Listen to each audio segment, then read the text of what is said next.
అదే రంగరాజన్ గారు ఇక్కడ ఏదైతే సేవలు అందిస్తున్నారో వారిని వాళ్ళ అగౌరవపరచడమే కాకుండా ఈరోజు రాష్ట్రంలో అధోగతి పాలైన శాంతి భద్రతల సాక్షిగా వారి మీద దాడికి దిగడం ఏదైతే ఉందో నిజంగా కూడా అత్యంత దుర్మార్గమైన అత్యంత నీచమైన కార్యక్రమం.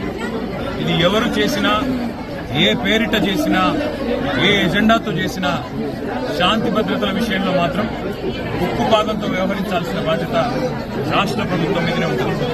ఇవాళ భగవంతుడి సేవలో నిమగ్నమయ్యే పెద్దలు రంగరాజన్ గారు, సౌందర రాజన్ గారి కుటుంబం పరిస్థితి ఈ విధంగా ఉంది అంటే మరి ఈ రాష్ట్రంలో శాంతి భద్రతలు ఎంత అధ్వానంగా ఉన్నాయో దీన్ని బట్టి చెప్పవచ్చు.